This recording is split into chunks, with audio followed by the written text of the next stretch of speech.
नमस्कार प्यारे बच्चों, स्वागत है आपका आज की क्लास में। आज हम पढ़ेंगे मैथ्स का चैप्टर 3 जिसका नाम है पेयर ऑफ लीनियर इक्वेशंस। और ये लीनियर इक्वेशन है टू वेरिएबल की। Pair of linear equation in two variable आपके चैप्टर का नाम है। और ये बहुत इजी चैप्टर है और इसमें से आपको 3 से 5 नंबर का क्वेश्चन देखने को मिलता है और बहुत इजी ये चैप्टर है और फ्री मार्क्स आपके लिए है। अगर आप फुल स्कोर चाहते हो तब भी आपके लिए फ्री मार्क्स है, और अगर आपको मैथ्स से डर लगता है तो भी आपके लिए क्या है, ये चैप्टर बहुत इंपॉर्टेंट है क्योंकि आप ये मार्क लूज नहीं कर सकते हो। इन मार्क्स के बदौलत आपके या तो आप अगर पास होने में आपको प्रॉब्लम होती है तो उसमें हेल्प करेगा, और अगर आपको फुल स्कोर करना है तो उसमें भी हेल्प करेगा। ठीक है, तो मैंने आपको पिछली क्लासेस में जो पढ़ाया है आपको वो थोड़ा थोड़ा रिवाइंड करना है। आप उसको रिमेंबर करो। मैंने सबसे पहले आपको पोलिनोमियल्स पढ़ाया था और पोलिनोमियल्स में मैंने आपको एक इस तरीके से ग्राफ बना के दिखाया था, इस तरीके से ग्राफ। ठीक है, ये हमारी वाई एक्सिस है और ये हमारी क्या थी, एक्स एक्सिस थी। ये हमने पढ़ा था पोलिनोमियल में। और इस ग्राफ की हेल्प से मैंने आपको क्या बताए थे, जीरोस बताए थे। ये यहाँ पे एक तो वैल्यू क्या हो जाती है, जीरोस हो जाती है, जीरो ऑफ पोलिनोमियल। ठीक है, ये हमारा क्या था, पोलिनोमियल था पी एक्स। तो मैंने आपको ये पढ़ाया था और एक जीरो यहाँ पे भी मिलेगी, एक जीरो यहाँ पे भी, जीरोस ऑफ द पोलिनोमियल है। तो मैंने आपको कुछ इस तरीके से पढ़ाया था। तो जब हम पोलिनोमियल्स को ऐसे लिखते हैं, p x equal to 7x² plus 3x plus 9, क्योंकि यहाँ पे मैंने टू जीरोज इसमें ली है तो मैंने ऐसा ही एक पोलिनोमियल लिखा है जिसकी टू जीरोज होंगी। ठीक है, तो ये एक पोलिनोमियल है जिसकी टू जीरो है। इस तरीके से हमने इसको ग्राफ को ड्रॉ कर दिया। बाद में हमने क्या बताया, बाद में मैंने आपको बताया जब मैं इस पोलिनोमियल की वैल्यू को फिक्स कर देता हूँ तो ये क्या बन जाती है, इक्वेशन बन जाती है। ये मैंने आपको बताया था, है ना। अगर मैं इसको ऐसे कर दूं, इसकी वैल्यू फिक्स कर दूं, जीरो फिक्स कर दूं चाहे तो, चाहे इसको मैं कुछ और वैल्यू दे दूं। ठीक है, इस पोलिनोमियल को मैं कुछ एक वैल्यू फिक्स मैं इसकी कर दूं तब ये क्या बन जाती है, इक्वेशन बन जाती है। ठीक है, अब ये यहाँ पे तो कितनी डिग्री की है, 2 डिग्री की है। ठीक है, ये क्योंकि 2 डिग्री की है तो टू जीरोज इसके पास है। और अगर ये 1 डिग्री की होगी तो इसकी केवल एक ही जीरो होगी। तो इसके लिए मैं ग्राफ आपके लिए अलग से बना देता हूँ। ठीक है, इसके लिए मैं आपके लिए एक ग्राफ बना देता हूँ अलग। तो ये क्या हो जाएगा, अगर ये 3x प्लस 9 है तो ये x इक्वल टू कितना हो जाएगा, -3। तो x इक्वल टू -3, ये इस तरीके का इसका ग्राफ बनेगा। ठीक है, ये ग्राफ ब्लैक कलर से लेते हैं इसका।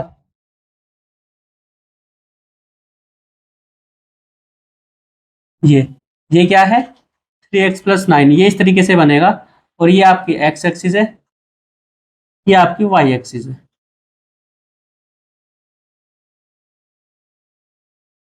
ये हमारी वन वेरिएबल की लीनियर इक्वेशन हो गई। अब आप देखिए, मुझे आपको बस यहीं से linear equation in two variable में लेके जाना है, तो बस थोड़ा सा ध्यान से सुनना और समझना क्या बात है। देखिए, जब आप यहाँ पे x की कुछ भी वैल्यू पुट करोगे तो वो आपको एक वैल्यू निकाल के देगा, देगा कि नहीं देगा। तो वो वैल्यू क्या है आपको जब मिलेगी, जब आप उसका ग्राफ ड्रॉ करोगे तो इस तरीके से उसका ग्राफ बनेगा। जैसे ये x की वैल्यू अगर मैं यहाँ पे 0 रख दूं तो ये px की वैल्यू कितनी होगी, 9। और ये आपको ऊपर मिलेगी, 9 कहीं यहाँ पे आएगा। अगर मैं इसकी वैल्यू क्या रख देता हूँ, x इक्वल टू -3 रख देता हूँ तो ये px कितना हो जाएगा, p-3। वैल्यू फाइंड करनी आपसे आती है, x की वैल्यू -3 पुट करो तो ये 0 हो जाएगा। तो ये वैल्यू आपको यहाँ मिलेगी, x इक्वल टू -3 पर ये क्या हो जाएगा, 0 हो जाएगा आपका px। ठीक है, ये x इक्वल टू कितना है, -3। यहाँ पे x की वैल्यू -3 है तो आपके पोलिनोमियल की वैल्यू क्या हो रही है, 0 हो रही है। इस बार 10th क्लास में ऐसा क्वेश्चन बोर्ड एग्जाम में आया था। ठीक है, तो इसलिए मैं आपको ये बता रहा हूँ कि ये पोलिनोमियल की वैल्यू आपको इस पे मिलती है, जिसको आप किसको बोलते हो, किसके लिए बोलते हो, आप इसको एक सेकंड वेरिएबल कह सकते हो, y।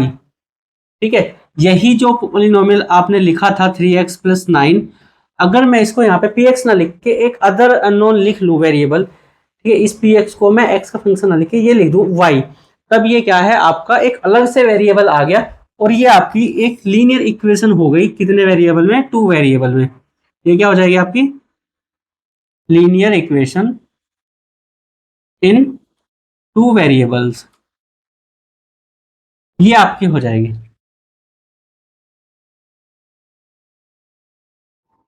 तो आप समझे पॉलिनोमियल से आप linear equation in two variable में कैसे पहुंचते हो।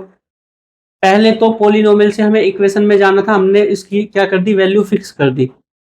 कुछ भी वैल्यू हम इसकी क्या कर सकते हैं, फिक्स कर सकते हैं। तब ये क्या बन जाती है, इक्वेशन। अभी यहाँ पे वन वेरिएबल है, तो ये वन वेरिएबल की लीनियर इक्वेशन थी। जब मैंने आपको कहा कि हम इस पॉलिनोमियल को इसकी वैल्यू नहीं फिक्स करेंगे, हम इसको क्या करें, क्योंकि x की वैल्यू चेंज करने पे इसकी वैल्यू चेंज हो रही है, तो इसको, ये भी तो वेरिएबल हुआ, और हमने इसको एक नया वेरिएबल y ले लिया। तब ये क्या हो गया, तब ये पोलिनोमियल हो गया, वो सॉरी पोलिनोमियल नहीं, तब ये इक्वेशन हुई, लेकिन टू वेरिएबल में हो गई। अब x भी वेरिएबल है, y भी वेरिएबल है। बात समझे, बिल्कुल समझ में आई होगी। अब थोड़ा सा यहीं से ही हम आगे बढ़ेंगे, इसी से ही बात करेंगे। देखो, हम इसमें x की वैल्यू पुट करते हैं, हमेशा हम x की वैल्यू पुट करते हैं, ये हमारी वजह से होता है। ठीक है, x की वैल्यू हमारे अकॉर्डिंग चेंज होती है, तो x की वैल्यू y की वैल्यू से चेंज नहीं हो रही है। ठीक है, अगर हम यहाँ पे बात करें, हम क्योंकि x की वैल्यू चेंज कर रहे हैं, तब हम y की वैल्यू हमें मिल के आती है, तो ये डिपेंडेंट इंडिपेंडेंट वेरिएबल हो जाता है, इंडिपेंडेंट वेरिएबल। ठीक है, और ये हो जाएगा यहाँ पे क्या, डिपेंडेंट वेरिएबल।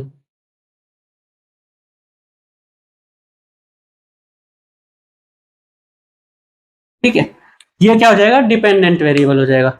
अब आप कहोगे कि क्या हमेशा ऐसा होगा, क्या हमेशा x ही इंडिपेंडेंट होगा या हमेशा y ही इंडिपेंडेंट होगा। ऐसा नहीं है। क्यों नहीं है, देखिए, ये हमारे ऊपर बात कर रहा है कि हम किसकी वैल्यू को हम चेंज कर रहे हैं, और उसके चेंज होने से दूसरे वेरिएबल की वैल्यू चेंज होती है।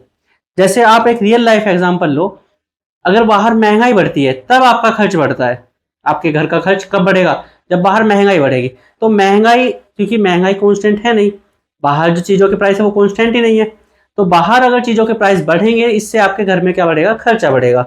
दोनों ही वेरिएबल है, आपको नहीं पता आप कितना खर्च करोगे, आपको नहीं पता आप बाहर कितना खर्च करोगे, ना आपको ये पता कि आपका पूरे घर का जो खर्च होगा महीने का वो कितना होगा। तो इस तरीके से क्या होता है, जब बाहर महंगाई में चेंज हो, बाहर महंगाई में चेंज अपने आप हो रहा है, लेकिन उसके चेंज होने की वजह से आपके का जो खर्चा है वो चेंज हो जाता है।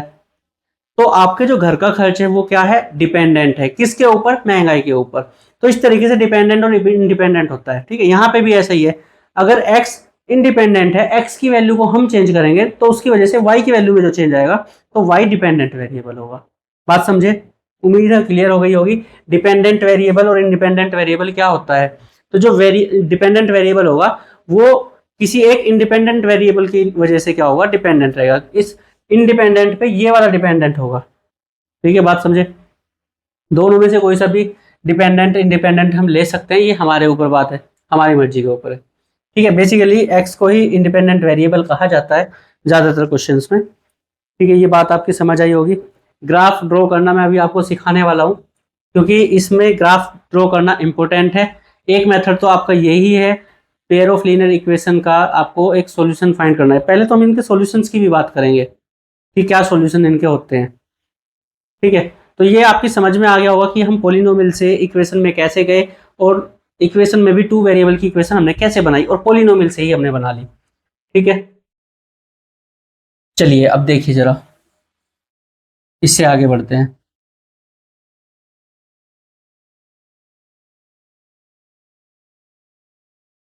सबसे पहले तो मैं क्या करता हूँ, आपको इसमें ग्राफ ड्रॉ करना सिखा देता हूँ। ठीक है, उसके बाद हम सॉल्यूशंस पे आएंगे, उसके बाद हम क्या करेंगे, सॉल्यूशंस पे आएंगे। देखो, जैसे मेरे पास एक इक्वेशन है टू वेरिएबल की, और हाँ ध्यान रखना, ये लीनियर क्यों थी, क्योंकि इसमें डिग्री वन थी, हर एक टर्म के अंदर डिग्री वन, किसी भी टर्म की अगर डिग्री वन से ज़्यादा हो गई, वन से ज़्यादा हो गई अगर, तो वो क्या होगी, लीनियर नहीं होगी। हर एक टर्म की डिग्री क्या होनी चाहिए, हर एक की तो नहीं कहेंगे, लेकिन जो वेरिएबल टर्म्स हैं उनमें जो डिग्री होनी चाहिए वो वन होनी चाहिए। ठीक है, तो पहले मैं आपको linear equation in two variable समझाता हूँ कैसे कैसे मतलब वो होता है इसमें, आप किनको लीनियर इक्वेशन कहेंगे और किनको नहीं कहेंगे। तो कुछ एग्जाम्पल मैं लिखता हूँ यहाँ पे। पहले एग्जाम्पल है,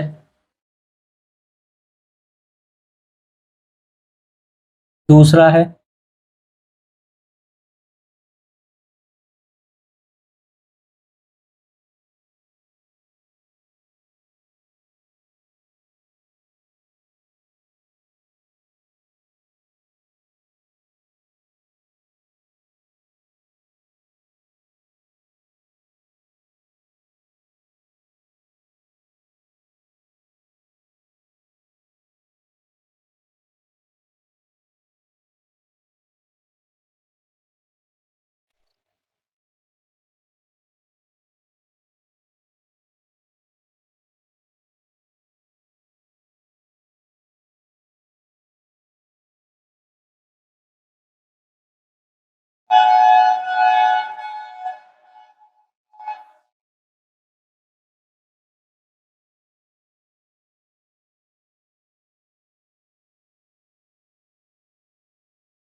देखिए यहाँ पे क्या है, जैसे ये देखिए इसमें इस टर्म की डिग्री भी 1 है वेरिएबल की, यहाँ पे भी वेरिएबल की डिग्री 1 है। तो इन दोनों में इस पूरी इक्वेशन में जो वेरिएबल टर्म्स हैं उनकी डिग्री 1 है, तो ये लीनियर इक्वेशन है। ये वाली में आइए, इस वाली टर्म में इसकी डिग्री 1 और इसकी डिग्री 1, यहाँ पे वेरिएबल की जो कंबाइंड डिग्री है वो 1 + 1 = कितनी है, 2 है। तो ये नॉट लीनियर इक्वेशन है, ये लीनियर इक्वेशन नहीं है। यहाँ पे आइए, यहाँ पे इस वाली टर्म में x की डिग्री 2 है, वेरिएबल की डिग्री कितनी हो गई, 2 हो गई। तो ये भी क्या होगा, ये भी लीनियर इक्वेशन नहीं होगी। इसमें आइए, इसमें ये x की पावर कितनी होगी, 3/2, और 3/2 क्या होता है, 3/2 1 से बड़ा होता है, तो लीनियर इक्वेशन नहीं रहेगी। तो ये भी लीनियर इक्वेशन नहीं होगी। ये देखिए इसमें x की 1 पावर है, y की 1 पावर है, और दोनों x और y जो वेरिएबल है वो आपस में मल्टीप्लाई में नहीं है, तो ये क्या होगा, ये लीनियर इक्वेशन है। Yes, it is linear equation. अब इसमें आइए, इसमें देखिए यहाँ पे ये दोनों वेरिएबल टर्म्स मल्टीप्लीकेशन में, यहाँ पे पावर हाफ है x की और y की पावर हाफ है, दोनों की पावर मिला के कितनी हो जाएगी, 1। तो इसलिए ये क्या हो जाएगी, लीनियर इक्वेशन हो जाएगी। वैसे इस तरीके की आपके पेपर में नहीं आएगी, आपके पेपर में सिंपली इस तरीके की पूछी जाएगी, या ऐसी पूछी जाएगी, या ऐसी पूछी जाएगी, या ऐसी पूछी जाएगी, यही पूछी जाएंगी, उस तरीके की शायद नहीं देगा आपको। ठीक है, तो लीनियर इक्वेशन पहचानना आप सीख गए होंगे, उम्मीद है। अब आपको मैं इसके ग्राफ प्लॉट करने सिखा देता हूँ, क्योंकि ग्राफ प्लॉट करना आसान है और आप सीख भी जाएंगे जल्दी ही। ठीक है, तो सबसे पहले मैं आपको थोड़ा सा रिमाइंड कराना चाहता हूँ, 9th क्लास में आपने कोऑर्डिनेट ज्योमेट्री पढ़ी है, वहां पे आपने इस तरीके का एक पॉइंट पढ़ा होगा, जैसे 3,2 ये है। तो आप इसमें किसकी वैल्यू, इसको किस पे देखते थे, एक्स एक्सिस पे देखते थे, इसको किस पे देखते थे, वाई एक्सिस पे देखते थे, ऐसे देखते थे, बिल्कुल देखते थे या नहीं देखते थे। तो ये जो एक्स एक्सिस पे वैल्यू है, यहाँ पे ये किसकी वैल्यू होती है, एक्स की वैल्यू होती है। ठीक है, वैल्यू ऑन एक्स एक्सिस, और ये क्या होती है, वैल्यू ऑन एक्स एक्सिस, क्या, इसको हम एब्सिसा बोलते थे और इसको ऑर्डिनेट बोलते थे, ये आपको याद होगा, एब्सिसा और ऑर्डिनेट जब हम बोलते थे इसको। तो लेकिन ये x की वैल्यू है, y की वैल्यू, आप इस तरीके से आप इसको थोड़ा सा वो कर सकते हो, एज्यूम कर सकते हो। और आप जब इसके कोऑर्डिनेट्स को यहाँ पे ग्राफ पे एक्स वाई प्लेन में जब आप ड्रॉ करोगे, तो मान लो ये x की वैल्यू 3 यहाँ देगा, y की वैल्यू, ये पॉइंट यहाँ मान लेते हैं थोड़ी देर के लिए, 3, 2, तो इस तरीके से पॉइंट आ जाएगा। आप इस तरीके का काम करना जानते हो, अगर आप ये बात जानते हो तो फिर आपके लिए चैप्टर, मतलब ये ग्राफ प्लॉट करना कोई भी एक डिफिकल्ट टास्क नहीं है। ठीक है, तो चलिए, हमने लीनियर इक्वेशन पहचानना सीख लिया है, बस पावर 1 से ज़्यादा नहीं होनी चाहिए, ये आपको ध्यान रखना है, और पावर 1 से कम भी नहीं होनी चाहिए वेरिएबल की। अगर ये यहाँ पे रह जाता है इस तरीके से, तब भी ये लीनियर इक्वेशन नहीं होने वाली थी। ठीक है, वेरिएबल की पावर यहाँ पे 1 से कम है।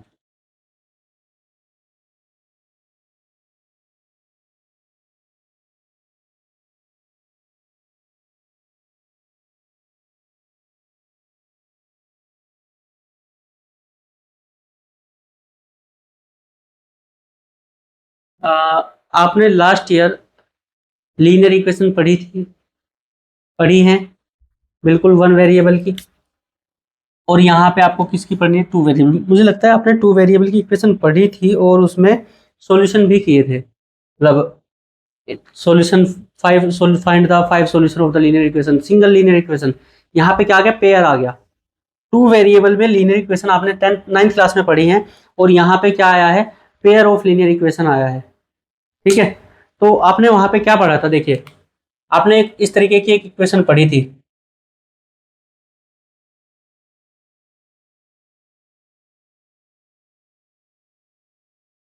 ये लीनियर इक्वेशन इन 2 वेरिएबल में है ये लीनियर इक्वेशन इन 2 वेरिएबल, बिल्कुल है।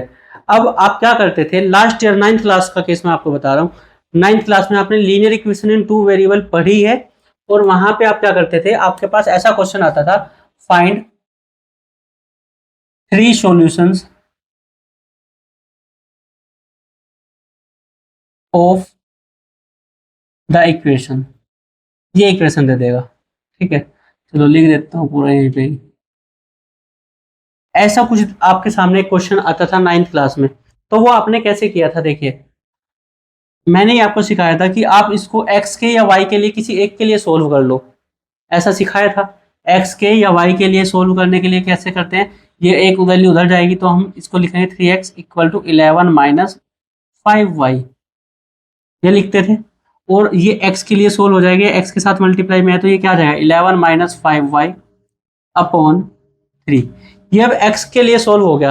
अब आप इसमें यहाँ पे y की वैल्यू अलग अलग करके पुट करिए और ये आपके वैल्यू को देता जाएगा, ठीक है। तो सबसे आसान काम हमारे लिए क्या होता था, एक काम करते हैं, इसको ना यहाँ पे 11 ना लेके 15 ले लेते हैं, थोड़ी देर के लिए समझने में आसानी रहेगी, बस इसलिए, प्रॉब्लम कुछ नहीं है, ठीक है। 15 लेते हैं। तो अब हम क्या करते थे, अलग ये 3 सॉल्यूशन अगर हम इसके फाइंड करने थे तो हम क्या करते थे, put x equal to y की वैल्यू पुट कर लो, क्योंकि x के लिए सोल्व किया है ना, put y equal to 0 in equation 1। तो जब हम y को 0 पुट करेंगे तो ये क्या हो जाएगा 15 माइनस 5 मल्टीप्लाई 0 अपॉन 3। तो ये x की वैल्यू क्या देगा हमें 15 अपॉन 3। तो x की वैल्यू क्या आ जाएगी 3 5 या 15, तो x की वैल्यू आ गई 5। x की वैल्यू 5 आ गई तो फिर हम यहाँ पे लिखते थे therefore x equal to 5 and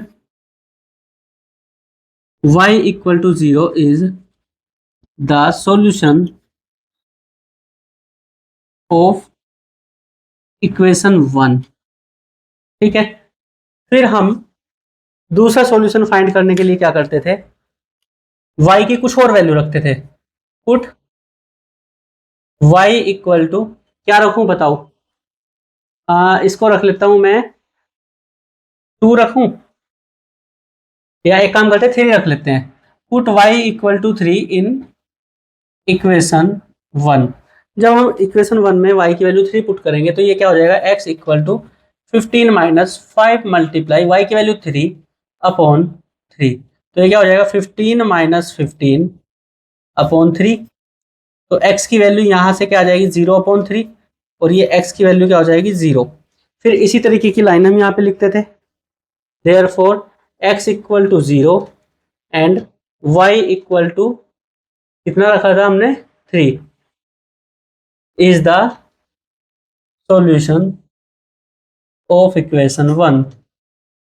इस तरीके से हम ये रखते थे, है ना। ऐसे ही हम एक और सॉल्यूशन फाइंड कर लेंगे, कुछ और सॉल्यूशंस फाइंड कर लेंगे, कुछ भी रख सकते हैं, कोई भी इरेशनल या रेशनल नंबर हम यहाँ पे रख सकते हैं, आपकी मर्जी, ठीक है। रेशनल इरेशनल मतलब कोई भी रियल नंबर हम यहाँ पे पुट करेंगे y के लिए x के लिए तो दूसरी वैल्यू आ जाएगी। ये एक रिलेशन है, x की वैल्यू चेंज करेंगे तो y की वैल्यू आएगी ही आएगी, ऐसा नहीं होगा कि वैल्यू नहीं आएगी, हमेशा वैल्यू आएगी। कोई भी रियल नंबर हम पुट कर सकते हैं यहाँ पे, वो आपकी मर्जी है। आप यहाँ पे 1/5 रखिए, 2/5 रखिए, 3/5 रखिए, कोई प्रॉब्लम नहीं होगी, ठीक है। बात समझे, ये होता था सॉल्यूशन फाइंड करना। अब हमने इस इक्वेशन के लिए कितने सॉल्यूशन फाइंड किए हैं, 2 सॉल्यूशन फाइंड किए हैं, ठीक है। 3 करिए, 5 करिए, 10 सॉल्यूशन फाइंड करिए, इनफाइनाइट सॉल्यूशन होते हैं। किसी भी लीनियर इक्वेशन इन 2 वेरिएबल लिखी है या 1 वेरिएबल की इक्वेशन लिखी है, कोई भी इक्वेशन इंडिपेंडेंटली सिंगल इक्वेशन लिखी है, तब आप इसके कितने सॉल्यूशन फाइंड कर सकते हो, इनफाइनाइट सॉल्यूशन फाइंड कर सकते हो, मतलब अनंत। जैसे तारे गिनते गिनते आप थक जाओगे लेकिन खत्म नहीं होंगे, ऐसे आप इसके सॉल्यूशन फाइंड करते करते थक जाओगे लेकिन सॉल्यूशन इसके कंप्लीटली आपको नहीं मिलेंगे, ठीक है। इनफाइनाइट सॉल्यूशन है क्योंकि। चलिए, हमने 2 सॉल्यूशन फाइंड किए हैं और 2 हमारे नीड को फुलफिल कर देंगे, ये मैं आपको यहाँ पे बता देता हूँ पहले ही। तो हमने इसके सॉल्यूशन क्या क्या फाइंड किए हैं, इसके हमारे सॉल्यूशन है x equal to 5 and y equal to 0, ये एक सॉल्यूशन है। और एक सॉल्यूशन क्या है हमारे पास, और इसको आपको कैसे लिखना पड़ेगा, इसको आप ऐसे लिखोगे 5,0, इसको यहीं पे लिख देता हूं मैं, ये 5,0 ऐसे करके ब्रैकेट में लिख सकते हो, is the solution of equation 1। ऐसे इसको भी 0,3 is the solution of equation 1, ये लिख सकते हैं, ठीक है। तो मैं यहीं पे लिख दूंगा, ऐसे ही रहने दो देते हैं, तो फिर ऐसे लिखते हैं 5,0 और 0,3 are the solution of equation 1। ठीक है, सॉल्यूशन और भी बहुत सारे हैं, जरूरी नहीं है आप इन्हीं दो सॉल्यूशन को लोगे, लेकिन हमारा काम बस इन दोनों सॉल्यूशन से हो जाएगा। चलिए अब आपको ग्राफ प्लॉट करना सिखाता हूं, कैसे आपको ग्राफ ड्रॉ करना है, बहुत इजी काम है। देखो, आपको ऐसे एक्स और वाई कोऑर्डिनेट्स बनाने हैं, इसको हम कार्टेशियन प्लेन भी बोलते हैं। अगर किसी को याद हो 10th क्लास में कौन सा प्लेन बोलते हैं, कार्टेशियन प्लेन या फिर एक्स वाई प्लेन, ये दोनों इसके नाम है। ये होता है ओरिजिन, यहाँ पे एक्स और वाई की वैल्यू 0 0 होती है तो इसको 0 0 ऐसे लिखते हैं, और ओ से रिप्रेजेंट करते हैं ओरिजिन। ये एक्स एक्सिस, ये वाई एक्सिस। अब आपको ये ग्राफ, ये इक्वेशन इसके ऊपर कैसे प्लॉट करनी है, देखिए हमारा एक सॉल्यूशन क्या है, x इक्वल टू 5, तो y की वैल्यू कितनी होगी 0।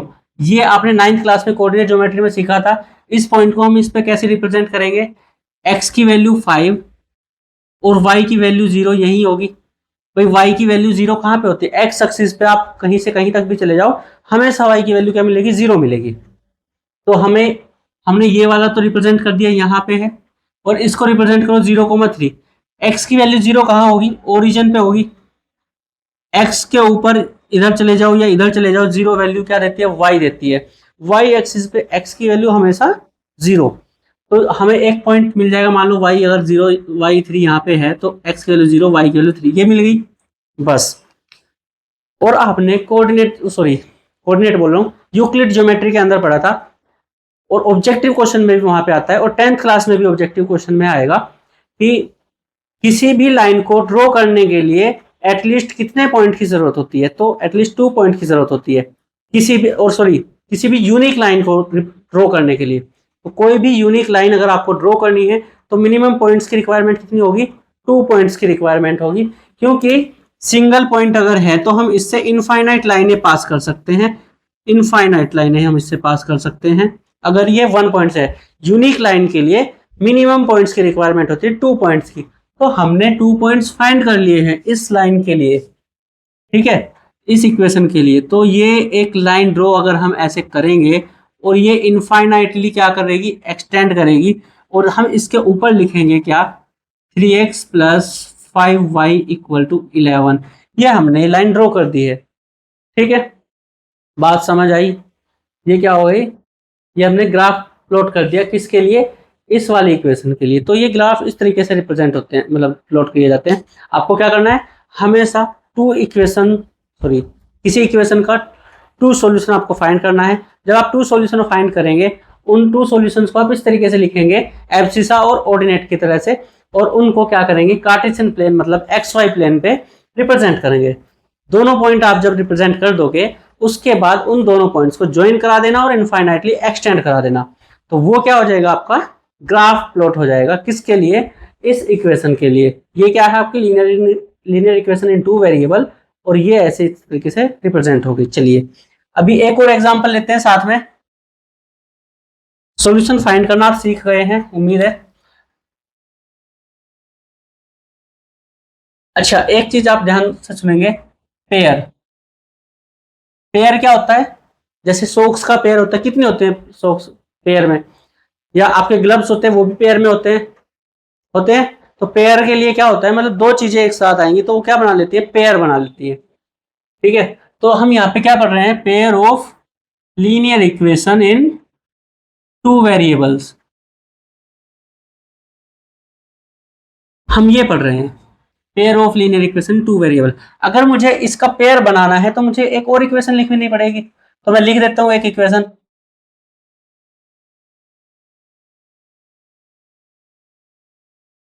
ये मैंने एक इक्वेशन लिखी। अब ये क्या हो गई, ये दोनों को मिलाने के बाद पेयर ऑफ लीनियर इक्वेशन बनता है, और हम इसको क्या बोलते हैं, सिस्टम भी बोलते हैं, सिस्टम ऑफ लीनियर इक्वेशन। इस पेयर को ही सिस्टम ऑफ लीनियर इक्वेशन हम बोल देते हैं, ठीक है, बात समझे। चलिए अब आपको क्या करना है, जैसे आपने ये वाली लाइन ग्राफ पे प्लॉट की है, ऐसे ही आप इस वाली लाइन को ग्राफ पे प्लॉट करेंगे। इसके लिए आपको क्या करना है, सबसे पहले 2 सॉल्यूशन फाइंड करने हैं, उसके बाद आप उसको रिप्रेजेंट करेंगे, ठीक है। तो इसको आप इक्वेशन 1 मान रखा था आपने, इसको 2 मान लेना। और क्या करेंगे, और पुट करने के, इसके लिए मैं आपको बता दूं, आपको इसको ना, जैसे हमने इसको सोल्व किया था, पहले एक्स के लिए सोल्व कर लिया, फिर वाई के लिए सोल्व किया, नहीं, आप सीधा सीधा क्या करेंगे, जो सबसे इजी काम है वो बताता हूँ आपको। आपको इसमें एक बार एक्स को 0 पुट करना है, एक बार वाई को 0 करना है पुट, ठीक है। तो मैं सबसे पहले यहाँ पे क्या करूंगा, put x equal to 0 in equation 2। एक तो मैंने आपको वो तरीका बताया जो आपने 9th क्लास में सीखा, एक मैं आपको ये तरीका बताता हूँ जो आपको इसी क्लास में करना है, मतलब अच्छा तरीका है ये। तो 2 multiply 0 plus 3y equal to 12। तो ये क्या हो जाएगा, 3y, क्योंकि ये तो 0 हो गया, इक्वल टू 12। तो y की वैल्यू कितनी आ जाएगी, 12/3। तो y इक्वल टू कितना हो गया, 4 हो गया। तो हम यहाँ पे लिखेंगे x की वैल्यू कितनी थी, 0,4 is the solution of equation 2। Same ऐसे ही इस बार हमने किसको पुट किया है, x को पुट किया, लेकिन इस बार किसको करेंगे, y को कर दो put y equal to 0 in equation 2। जब हम y को पुट करेंगे 0, तो ये क्या हो जाएगा, 2x plus 3 multiply 0 equal to 12।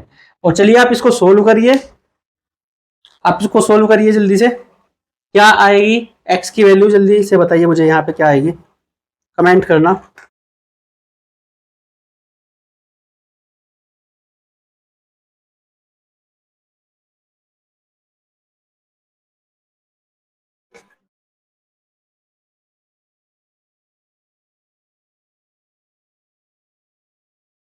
चलिए कितनी आई है, 6 आई होगी। ये क्या हो जाएगा, 2x इक्वल टू 12। तो x इक्वल टू कितना हो जाएगा, 6। फिर हम यहाँ पे लिखेंगे 6,0 is the solution of equation 2। इस वाले इक्वेशन के कितने सॉल्यूशन आपको मिल गए, 2 सॉल्यूशन मिल गए। एक तो ये हुआ और एक ये हुआ, ठीक है। अब जब आपने इस इक्वेशन के सॉल्यूशन फाइंड कर लिए हैं, तो आपको इसके ऊपर रिप्रेजेंट करना है। इसके ऊपर रिप्रेजेंट करेंगे, चलिए करिए। सबसे पहले इस पॉइंट को, x की वैल्यू 0, y की वैल्यू 4, तो यहां कहीं आएगी, x की वैल्यू 0, y की वैल्यू 4, ये आ गई, ठीक है।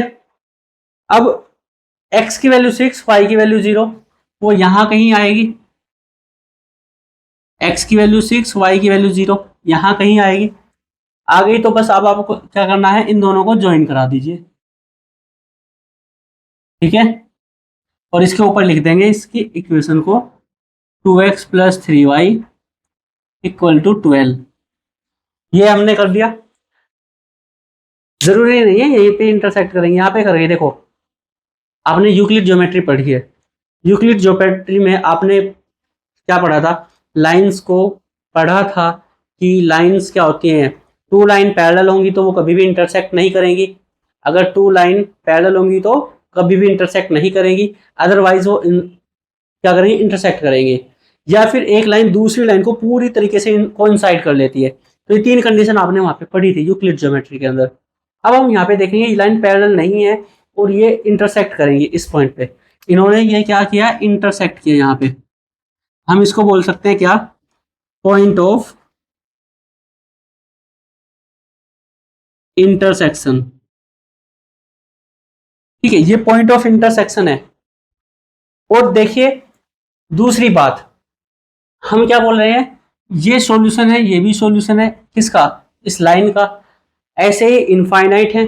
मतलब कहने का क्या है, इस लाइन के ऊपर हर एक पॉइंट, इस लाइन के ऊपर हर एक पॉइंट, आप कहीं पे भी अगर आप पेन के अपने पॉइंट रखेंगे, वो जो पॉइंट होगा वो इस लाइन को क्या करेगा, सेटिस्फाई करेगा, इसका सॉल्यूशन होगा, ठीक है।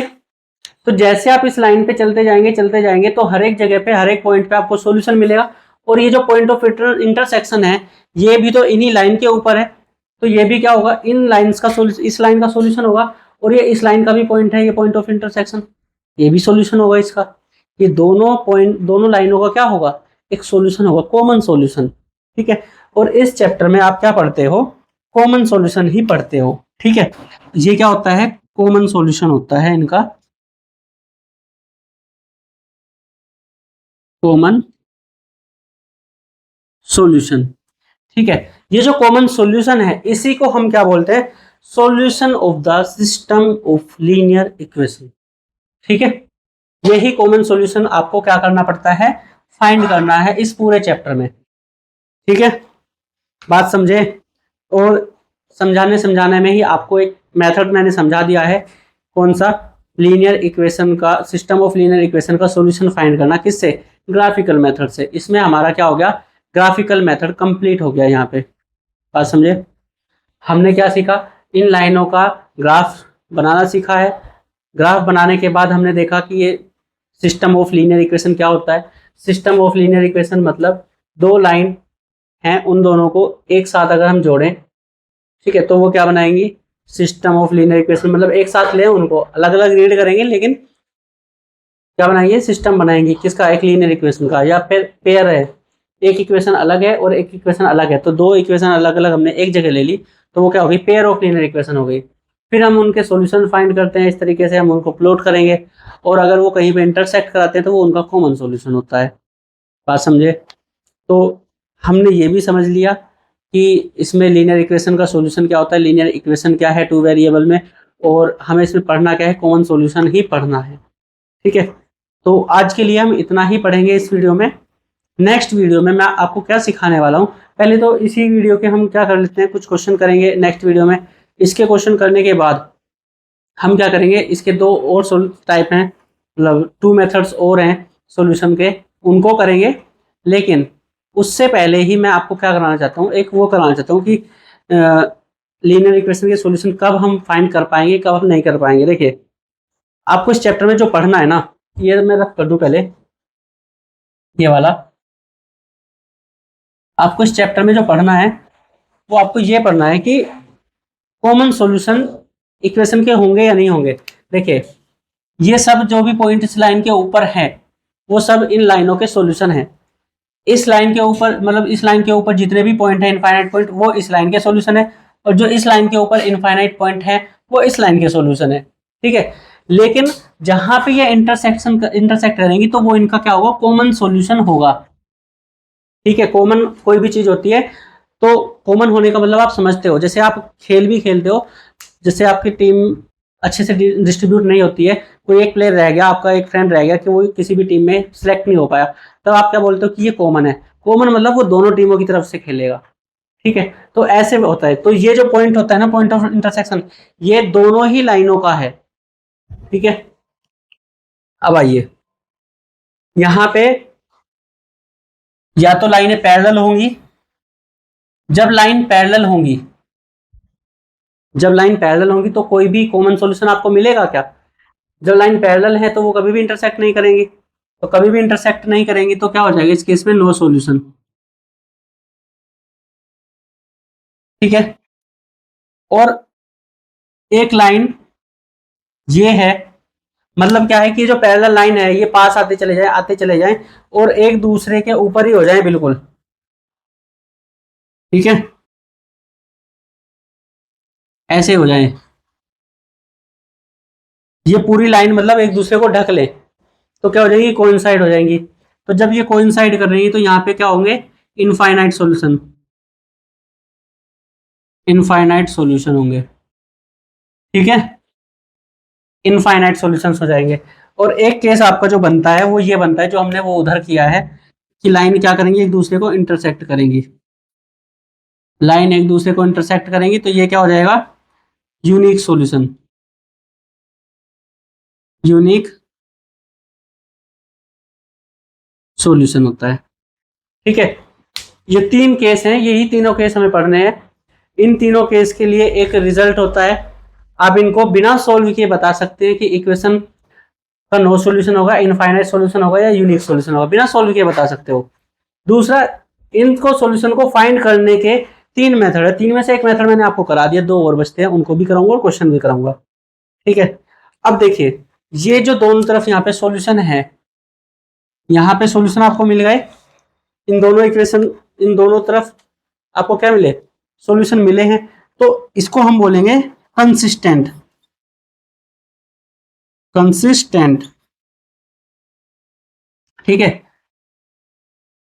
कंसिस्टेंट, जैसे आपको पूछे कि ये जो पेयर ऑफ लीनियर इक्वेशन है कंसिस्टेंट है या नहीं है, तो अगर सॉल्यूशन फाइंड हो सकता है तो वो क्या होगी, कंसिस्टेंट है। Pair of linear equation is consistent. ठीक है, मैं पूरा लिख देता हूं, चलो यहाँ पे, pair of linear equation is consistent. और जब ये वाला है तो इसमें तो नो सॉल्यूशन है, तो pair of linear equation is, अब क्या हो जाएगा, इनकंसिस्टेंट हो जाएगा। Pair of linear equation is inconsistent. अगर सॉल्यूशन मिलता है तो कंसिस्टेंट है, अगर कॉमन सॉल्यूशन नहीं मिलता है तो वो इनकंसिस्टेंट है। ठीक है, ये बात आपको याद रखनी है। आज के वीडियो में इतना ही रखते हैं, बाकी 2 मेथड्स करेंगे। मेथड्स को करने से पहले हम ये करेंगे कि ये कंसिस्टेंट कब होगी, कंसिस्टेंट कब होगी और इनकंसिस्टेंट कब होगी। इसके लिए एक कंडीशन है, बस उसको याद करना है। उसी के ऊपर 3-4 क्वेश्चन करेंगे और फिर हम इसको सोल्व करेंगे। ठीक है, बात समझे। चलिए, अगर आपको वीडियो अच्छा लगा है, सेशन को लाइक करें, शेयर करें अपने दोस्तों के साथ, और हमारे चैनल को सब्सक्राइब करें अगर आप चैनल पे नए हैं। Thank you.